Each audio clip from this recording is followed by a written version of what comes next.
Episode 9. Penyesalan Erlangga. Chiang Mai. Clarissa berjalan gontai. Ia ingin menemui William di ruangannya. Satpam yang berjaga di depan ruangan itu mengatakan kalau William sedang keluar.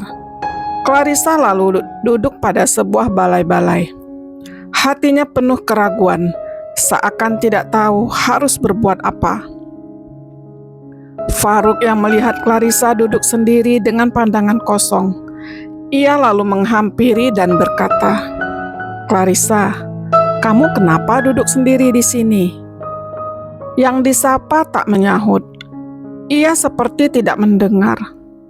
"Clarissa," sapa Farouk lagi lebih keras. Clarissa pun tersentak dari lamunannya. Ia menoleh pada sosok yang memanggilnya. Dilihatnya, Farouk berdiri di hadapannya. "Ya, ada apa?" katanya bertanya. "Kamu itu yang kenapa duduk sendiri di sini? Apa kamu sudah makan siang?" tanya Farouk. Ia lalu duduk di sebelah Clarissa. "Aku belum lapar," jawab Clarissa singkat. "Sudah pukul 2 siang kamu belum makan. Nanti masuk angin. Bagaimana kalau aku traktir kamu makan siang ini?" tanya Farouk. "Maaf Farouk, aku sungguh tidak lapar," jawab Clarissa. "Kamu kenapa? Aku lihat kamu seperti sedang banyak pikiran. Ayolah kita ke kafe depan, sekedar minum teh atau ngopi," ajak Farouk lagi. Clarissa terus menolak ajakan Farouk dengan alasan yang sama. Akhirnya Farouk menyerah. "Clarissa, apa kamu tidak bisa sedikit pun merasa apa yang kurasa?" tanya Farouk. Digenggamnya tangan Clarissa. Dipandanginya wanita itu tanpa berkedip. "Maaflah Farouk, sudah aku katakan berkali, aku tidak bisa membalas perasaanmu. Please, mengerti aku," kata Clarissa.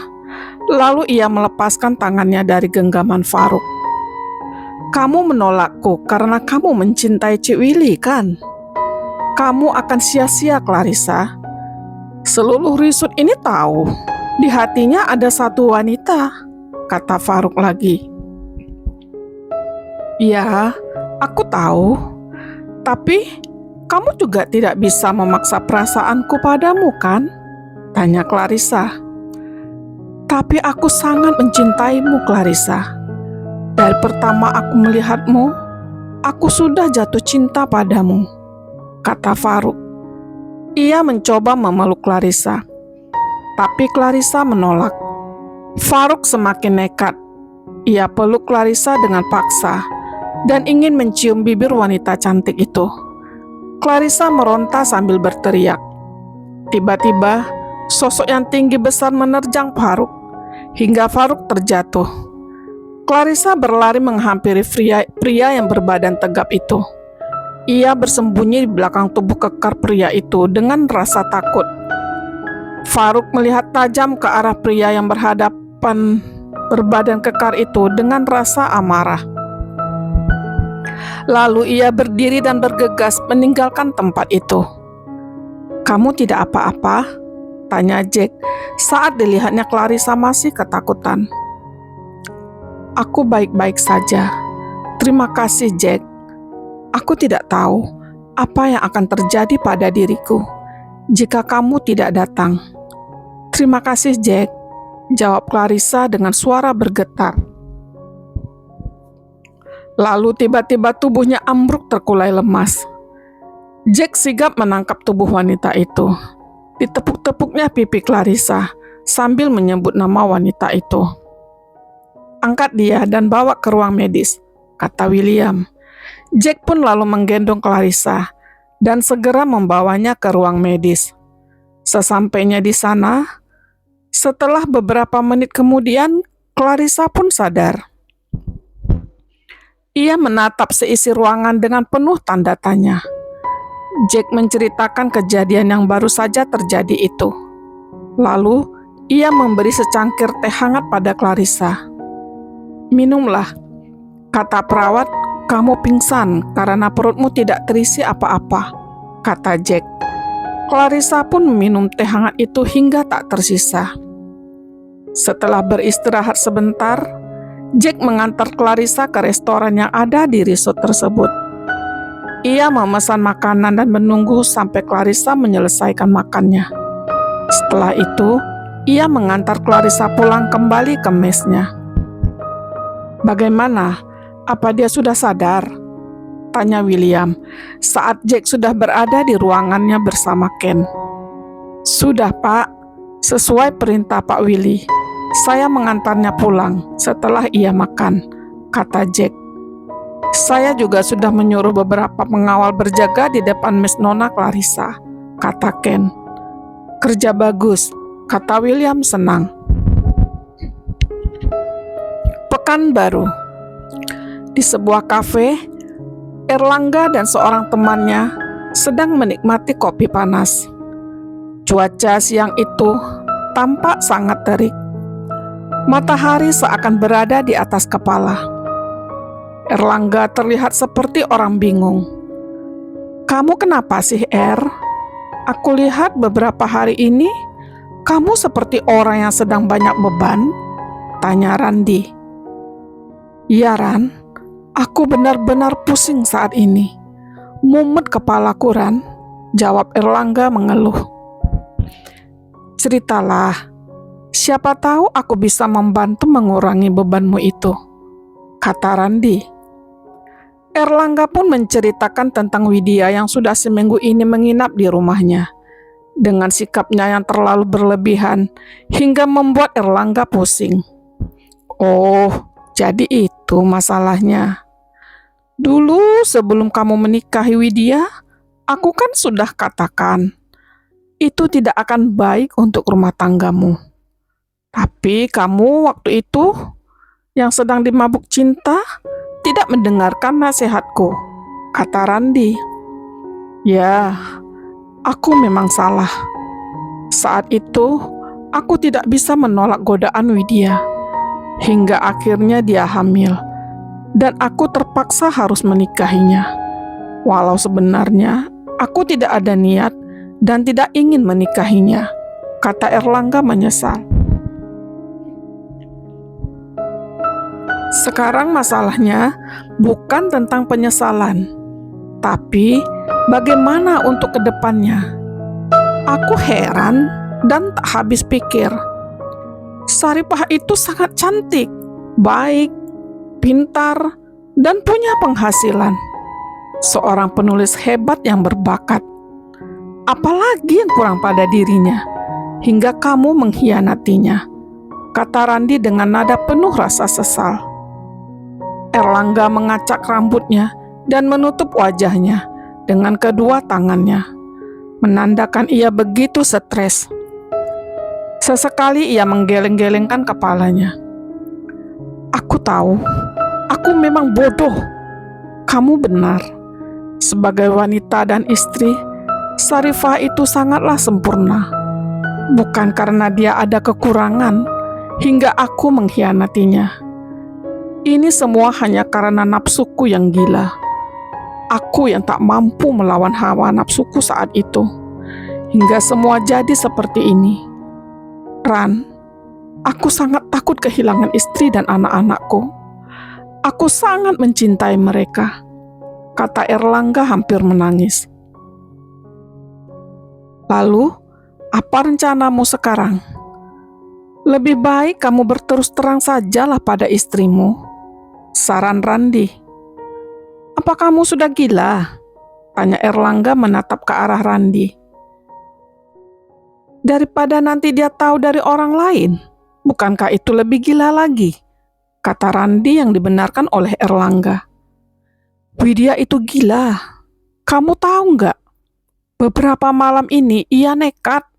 Setiap berpapasan denganku di rumah, ia langsung menarikku ke kamar. Kadang ia memaksaku masuk ke kamar mandi saat semua sudah tidur. Dan parahnya lagi, dia itu tidak cukup sekali dua. Kamu tahu nggak, Dia itu minta 5 kali, Ran. Padahal aku baru saja melakukan itu bersama istriku. Gila nggak tuh? Bisa gempur aku. Dan itu terjadi hampir setiap malam. Jika aku tidak turun ke bawah, dia nekat naik dan mengancam akan memberitahu istriku. Jelas Erlangga, seraya menepukkan tangannya ke meja. Wah, enak dong. Bisa dapat 2 sekaligus setiap malam. Kelakar Randi. Jangan bercanda kamu, Ran. Aku mumet banget nih. Gimana cara ngusir Widya dari rumah? Kata Erlangga gusar. Tenang bro. Atau kamu beri saja Widya sebuah rumah. Gimana? Tanya Randi. Erlangga berpikir sejenak. Lalu ia pun berkata, apa kau yakin ini akan berhasil? Jujur saja, aku sudah terlalu muak dengan sikap Widya yang terlalu posesif dan sangat agresif itu. Bukan nikmat yang kudapat, aku malah jadi ilfil.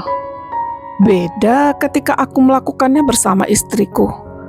Aku yang minta berkali-kali. Kadang siang malam ku ajak, seperti saat baru menikah dengannya dulu. Aku sangat menikmatinya, kata Erlangga. Randi mendengarkan sambil menganggukkan kepalanya, seraya tersenyum. Ia pegang pundak Erlangga, seraya berkata, itu karena kamu melakukan karena cinta.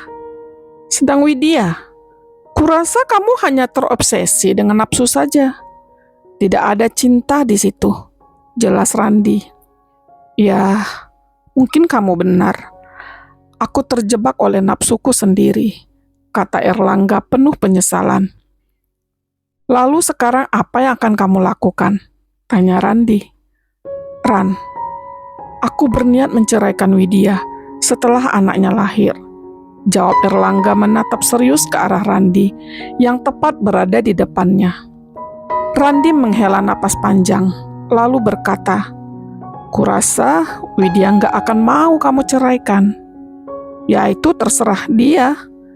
Yang jelas aku sudah nggak tahan dengan sikapnya yang gila, kata Erlangga.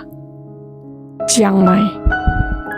Hampa, bak bunga luruh di tangkai. Rasa yang meruah pun berderai di dada dan terbelah. Pijar telah pun punah. Rindu merebah, tak lagi mampu untuk meraba. Semua telah samar. Air mata pun turun bersimbah. Segenap rela iriskan gundah. Teguh koyakkan selaksa kisah. Memuing pecah serpihan kasih. Tatanan cinta mengguncang buihkan rindu. Aku si kelana terlunta di gurun rindu tanpa daya. Terkulai tanpa dalam kehampaan. Harap tak bertepi. William berkali-kali ingin menghubungi Sarifah. Diletakkannya kembali ponsel itu ke atas meja. Ia mondar-mandir di kamar. Diambilnya lagi ponsel itu. Lalu ia mencoba mengetik pesan singkat. Syah, apa kamu belum tidur? Aku masih boleh nggak nelpon kamu? Ia menunggu beberapa saat, namun tidak ada jawaban. Dilihatnya jam, saat itu sudah pukul 23.40. Mungkin ia sudah tidur. Atau mungkin ia sedang bercumbu dengan suaminya saat ini. Kenapa aku harus memikirkan ini? Ya Tuhan, kenapa rasa itu tidak hilang? Semakin aku membayangkan hal itu, dadaku terasa semakin sesak. Gumamnya lirih. Lalu ia keluar dari kamar. Dilihatnya Jack dan Ken serta beberapa orang satpam sedang duduk ngobrol di teras depan kamar. Jack yang melihat William seketika menghampiri. Belum tidur, Pak Willy? Sapanya. Aku tidak bisa tidur, Jack, jawab William. Lalu ia pun ikut duduk bergabung. Kedua satpam yang ada di situ langsung berdiri dan menyapa William. Ketika mereka hendak pergi, Mau kemana kalian? Tanya William. Maaf, Cek. Kita mau ke pos lagi, jawab salah satu di antara mereka dengan gugup. Kenapa terburu-buru sekali? Duduklah di sini, ngopi bersamaku, ajak William tersenyum. Tentu saja ini membuat kedua satpam itu terkejut. Ayo, duduklah. Kenapa kalian masih berdiri saja? Kata William. Akhirnya, dengan memberanikan diri, kedua satpam itu pun duduk kembali. Lama mereka ngobrol sambil minum kopi. Akhirnya, William pun masuk ke kamar karena kantuk yang menyerang. Sepeninggal William, Cik Willy ternyata sangat ramah dan tidak sombong, kata salah satu satpam itu. Ya, kupikir tadi beliau akan marah. Ternyata malah ngajak kita ngopi bareng di sini. Bersama kita orang rendahan ini, kata satpam yang satunya lagi. Begitulah bos kita itu. Beliau tidak pernah membeda-bedakan status dan selalu ramah pada setiap orang, kata Ken menimpali. Ya sudah, ayo kita istirahat.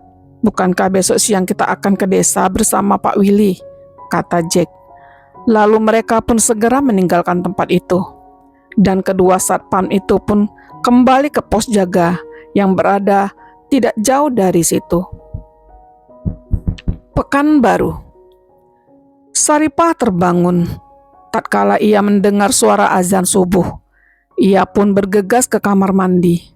Setelah itu, ia pun menuju ruang sholat yang ada di lantai 1.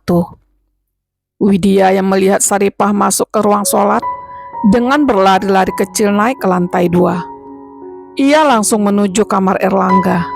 Dilihatnya Erlangga masih tertidur. Dipeluknya Erlangga, seraya ingin membuka celana pendek yang dikenakan Erlangga saat itu.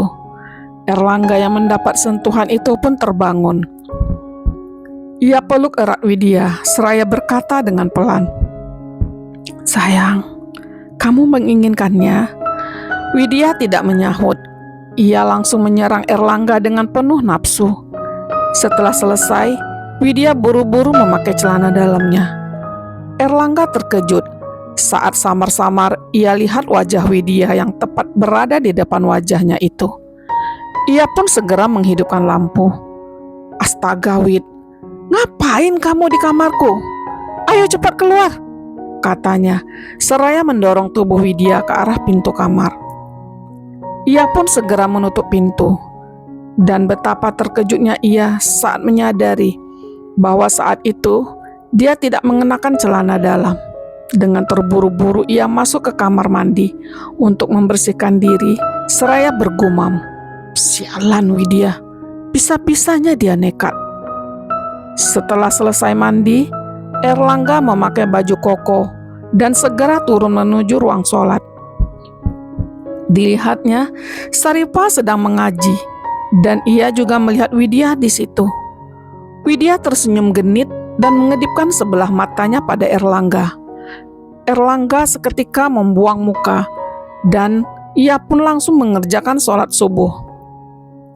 Pukul 7 pagi, Erlangga dan Widya sedang menikmati sarapan di ruang makan. Bu Siti menyiapkan teh panas dan menuangkan ke cangkir untuk diberikan pada Saripah dan Erlangga. Tiba-tiba Widya muncul. Ia lalu duduk persis berhadapan dengan Erlangga. "Pagi Saripah," sapanya. Erlangga hanya diam dengan wajah yang datar. "Pagi, jom break bersama," ajak Saripah, seraya memberikan piring kosong pada Widya. "Terima kasih Saripah," katanya kemudian. Hening, tidak ada percakapan. Widya mengelus kaki Erlangga dengan kaki kanannya. Erlangga langsung menarik kakinya dan menendang kaki Widya, seraya berkata pada Saripah, "Ayo sayang, udah selesai kan?" tanyanya memegang tangan Saripah. "Dah mas, jomlah." "Maaf Wid, kita orang nak naik ke atas," kata Saripah. "Oke Saripah," kata Widya. Erlangga melingkarkan tangan kanannya ke pundak Saripah, dan mereka pun segera menaiki tangga. Bu Siti yang melihat itu tersenyum senang. Sementara Widya menatap dengan perasaan yang kesal. Erlangga mengajak Saripah duduk di balkon depan kamarnya. Nda ikut Mas ke Lombok minggu depan ya, ajaknya.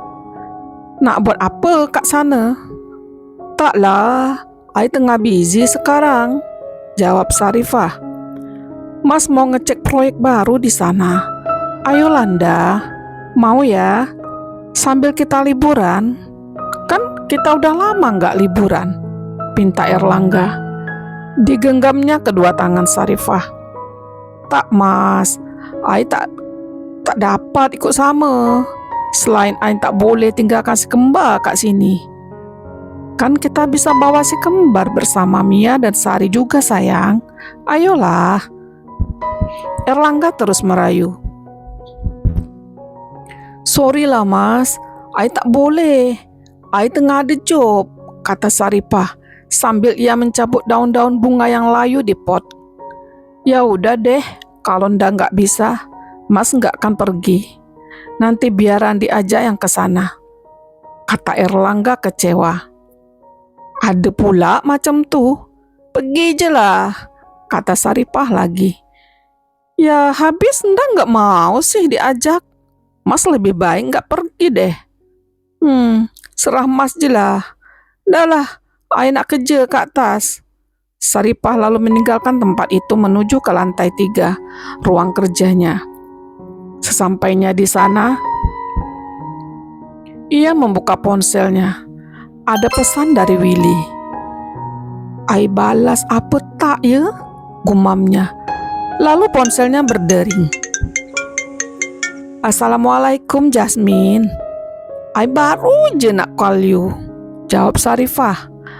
Panjanglah umur I kalau macam tu, kata Jasmine bergurau. Iyalah, engkau panjang umur lah. Jasmine, I nak cakap kejap, boleh tak? Tanya Saripah. Boleh lah, itulah I call you ni ha. Engkau nak cakap apa? Kata Jasmine. Jasmine, Willy ada hantar pesan tadi malam, tapi I baru buka pagi ni. Hah, dia cakap apa? Tanya Jasmine penasaran. Dia tanya kabar I. Tanya I dah tidur ke belum? Jawab Saripah. Hah, engkau jawab apa? Tanya Jasmine lagi. I tak jawab apa-apa, kata Saripah bingung, senang, dan entah perasaan apa lagi yang ia rasakan saat itu. Engkau balas je lah, kata Jasmine. Tak apa ke? I tak nak lah. I takut Jasmine, kelak rasa di hati I macam bergemuruh tak tentu arah, kata Saripah. I takkanlah macam tu pula. Engkau masih ada rasa sama Willy lagi tak ni? Tanya Jasmine memancing. Saripah gelagapan. Mungkin wajahnya memerah saat itu. Tak, mana ada. Apalah engkau ni Jasmine? Mana boleh I macam tu? Jawab Saripah. Siapa kata tak boleh? Mana ada orang larang rasa yang ada kat hati kita. Ya kan? Engkau masih lagi cintakan dia. Aku ni kawan engkau sejak kecil lagi. Aku tahulah macam mana engkau kot, kata Jasmine. Lalu Saripah menceritakan tentang Widya yang tinggal di rumahnya dan Erlangga yang mendadak ingin mengajaknya liburan ke Lombok. Jasmine kaget mendengar cerita Saripah itu. Jadi engkau dah jumpa lah dengan Widya kot? Hah, macam mana dia? Engkau pula kenapa biar je dia tinggal kat rumah engkau? Mas Er macam mana? Tanya Jasmine bertubi. Mas Er sebenarnya tak kasih dia tinggal kat sini. Tapi I izinkan je. I nak tengok apa dia orang boleh buat kat sini. Biar dia orang cabarkan kebusukan yang selama ni tersimpan. You tahu tak? Widya tu letak CCTV kat bilik tidur I. Lagi bagus. I sengaja nak buat hati dia terbakar. Dia mestilah pingsan tengok I dan Mas Er bercumbu tiap malam, kata Saripah menceritakan semua pada Jasmine. Jasmine tertawa mendengar itu. Jadi engkau kenalah layan tiap malam suami engkau kot? Engkau rasa happy tak? Tanya Jasmine. Tak ada. Mana adalah Jasmine. I paksa lakukan tu. I terseksa lah Jasmine. Sikit pun I tak ada rasa tu lagi. Semua dah hamba. Dah tak bermaya lagi. I hanya nak buat Widya rasa sakit hati saat dia tengok. Dan bila dia dah tak tahan, dia luahkan semua rahsia dia dan Mas Er tu, kata Saripah. Eloklah kalau macam tu. Pandai engkau berlakon, kata Jasmine.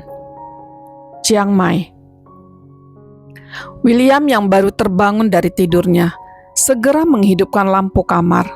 Seketika ia tersentak saat dilihatnya jam sudah menunjukkan pukul 11.30. Ia pun bergegas ke kamar mandi. Setelah selesai, ia langsung menuju restoran yang ada di resort karena ia merasa perutnya lapar. Ia pun lalu memesan roti bakar dan secangkir kopi. Sambil menunggu pesanan tiba, ia membuka ponselnya. Ia melihat ada pesan dari Saripah. Lalu, ia memberanikan diri untuk menelepon. Assalamualaikum Will. You apa kabar? Sorry lah, I baru tengok pesan you pagi tadi. Jawab suara di seberang. William sangat senang karena Saripah menjawab panggilan teleponnya. Waalaikumsalam Syah. Aku baik Syah. Kamu gimana kabarnya? Kamu sehat Syah? Tanyanya. Alhamdulillah, I pun sehat dan baik je, jawab Saripah. Syukurlah Syah. Oh iya, aku nggak apa-apa kan nelpon kamu? Jujur, aku sangat merindukanmu Syah, kata William. You boleh call I, tapi sesekali je. You tahu kan, I dah ada suami, kata Saripah. Iya Syah, aku tahu. Aku tidak bermaksud untuk mengganggu rumah tanggamu. Aku hanya sekedar ingin tahu kabarmu. Jika kamu bahagia, aku pun ikut bahagia Syah, jawab William. Terima kasihlah Will. I hargai itu. I pun berharap you bisa hidup bahagia, kata Saripah. Bahagiaku cuma kamu Syah. Mendengar suaramu, aku sudah sangat lega, kata William pilu. Oke lah Will, I tutup dulu ya. I tengah kerja. Lagipun, I tak nak Mas Air tersilap faham. Oke Syah. Saripah pun menutup telpon. Sementara itu, di balik pintu, Erlangga mendengar pembicaraan istrinya. Dalam hatinya berkata, sungguh mulia kamu Nda. Kamu memang istri solehah. Aku semakin mencintaimu, dan aku sangat takut kehilanganmu. Chiang Mai. Narita, Grandma Onci dan Sarah sudah siap-siap di lobi. Mereka akan ke desa Bandraktai siang ini. Mereka sedang menunggu William selesai makan. Clarissa mana ya? Kok belum datang? Tanya Narita. Nah, itu dia Clarissa, jawab Sarah yang melihat Clarissa berjalan menuju ke arah mereka duduk. Clarissa langsung menghampiri dan memberi salam. Selamat siang, Grandma. Puan, Sarah, sapanya, dan disambut hangat oleh Narita dengan senyuman. Ia lalu mengajak Clarissa untuk duduk di sampingnya. Mana ya Willy? Tanya Sarah, seraya matanya menyapu seluruh ruangan yang ada di lobi. Dia baru bangun. Tuh, lagi makan di restoran, jawab Pak Leo. Tidak biasanya Willy bangun siang. Aku rasa dia tidak tidur tadi malam. Entah apa yang dipikirkan anak itu, kata Grandma Onci. Tak berapa lama kemudian, tampak William, Jack, dan Ken pun tiba. William menatap Clarissa dengan penuh tanda tanya. "Mama yang ajak Clarissa, Will. Nggak apa-apa kan sayang?" kata Ibu Narita, mengerti dengan tatapan William. "It's okay, Mam. Ayo kita berangkat, biar nggak kemalaman di jalan," ajak William. "Clarissa ikut di mobilmu ya, Will, bersama Grandma Onci," kata Ibu Narita. William hanya menganggukkan kepalanya dan berkata, "Ayo Grandma, kita pulang." "Oh ya, semua obat Grandma apakah sudah dibawa?" William menggandeng tangan Grandma Onci berjalan menuju ke mobil. "Sudah, Nak. Mamamu tadi yang memasukkan ke dalam tas," jawab Grandma Onci. "Syukurlah. Thanks, Mom," kata William pada ibunya. Ibu Narita tersenyum senang. Ken membukakan pintu mobil. William masuk dan duduk di depan sebelah supir. Grandma dan Clarissa duduk di belakangnya. Jack yang akan menyetir. Sementara di mobil yang lain ada Ibu Narita, Pak Leo, Tom, dan Sarah. Saat semua sudah siap, mobil pun meluncur membelah terik matahari yang begitu menyengat siang itu. Di tengah perjalanan, William tiba-tiba menyuruh Jack untuk berhenti. Jack pun mencari tempat yang aman untuk bisa parkir. Melihat mobil yang di depan berhenti, mobil yang ditumpangi Pak Leo pun ikut berhenti. "Ada apa, Pak Willy?" tanya Jack. William menoleh ke belakang, lalu berkata, "Clarissa, kamu pindah duduk di depan ya. Biar saya yang menemani Grandma." William lalu membuka pintu dan keluar. Clarissa hanya mengikuti saja. Ia pun duduk di depan di samping Jack. William lalu duduk di samping Grandma Onci. "Apa Grandma ingin istirahat minum? Kita bisa berhenti sebentar. Di depan ada sebuah kafe," tanyanya. "Ya, aku ingin minum obat, Nak. Entah kenapa kepalaku terasa agak berat," jawab Grandma Onci. "Grandma sakit? Baiklah, kita akan istirahat nanti di kafe depan. Kamu tahu kan, Jack?" tanyanya pada Jack. "Iya, Pak, saya tahu," jawab Jack. Dan mobil pun kembali meluncur. "Apa Grandma ingin minum air putih?" tanya William menyodorkan sebotol air mineral pada Grandma Onci. Grandma mengambil botol tersebut dan langsung minum. William menutup botol tersebut. Lalu ia sandarkan kepala Grandma agak ke belakang. Tak lupa ia menyarungkan bantal ke leher Grandma. "Apa begini terasa nyaman, Grandma?" tanyanya lagi. "Iya, Nak. Terima kasih," jawab Grandma. Lalu dipegangnya kedua tangan William. "Ya sudah, sekarang Grandma istirahat saja dulu," kata William. Diciumnya tangan Grandma dengan penuh kasih sayang. Grandma Onci hanya mengangguk dan tersenyum. Lalu, ia mencoba memejamkan matanya. William terus memegang tangan Grandma Onci. Sesekali dilihatnya, tampak Grandma mulai tertidur. Thank you.